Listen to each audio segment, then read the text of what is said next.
तो सिमी में भी इंडिया शब्द था।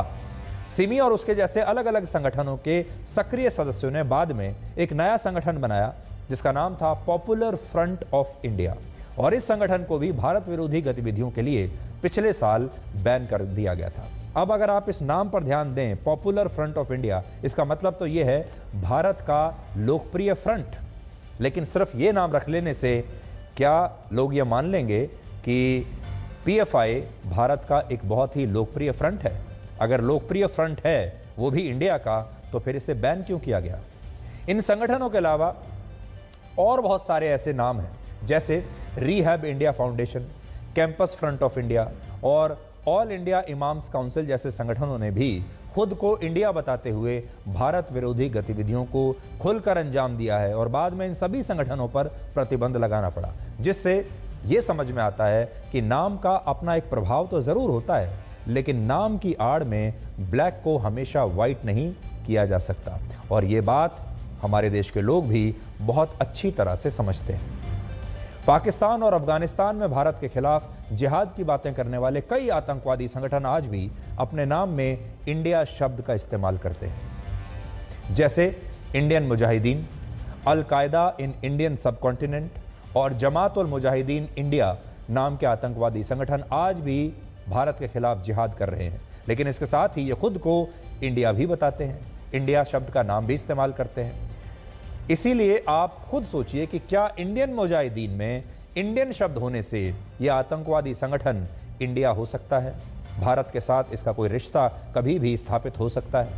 ये बात सही है कि इंडिया शब्द से लोग खुद को रिलेट ज़रूर कर सकते हैं जो भारत में रहने वाले लोग हैं, लेकिन इंडिया नाम का गठबंधन इंडिया का पर्याय हो सकता है, ये सोचना गलत होगा। क्योंकि अगर नाम के आधार पर राजनीतिक पार्टियों को वोट मिलते तो आज देश में उन पार्टियों की सरकारें होती जिनके नाम में इंडिया लगा हुआ है या इंडियन लगा हुआ है। भारत की तमाम कम्युनिस्ट पार्टियां अपने नाम में इंडिया लगाती हैं, लेकिन इन पार्टियों की लोकसभा में हिस्सेदारी 1% भी नहीं है।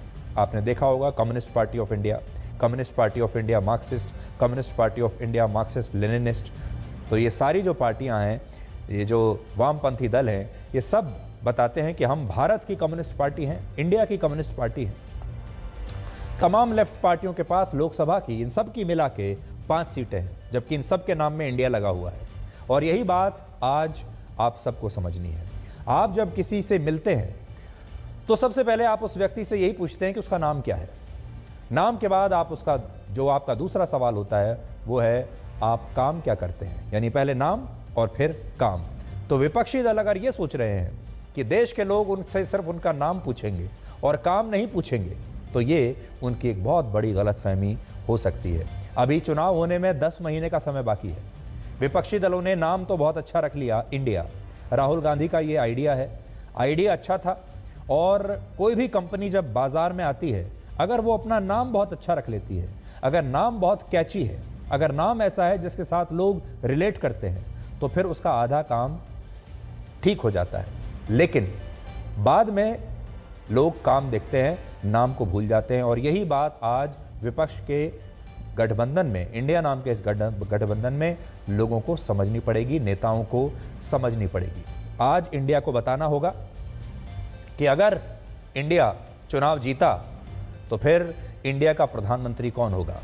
आज इंडिया को ये बताना होगा कि अगर वो जीते तो उनकी रणनीति, उनके पास ऐसी कौन सी रणनीति है, ऐसी कौन सी नीतियां हैं जो एनडीए की सरकार से अलग होंगी। क्या वो ये बता पाएंगे? क्या वो लोगों का विश्वास जीत पाएंगे?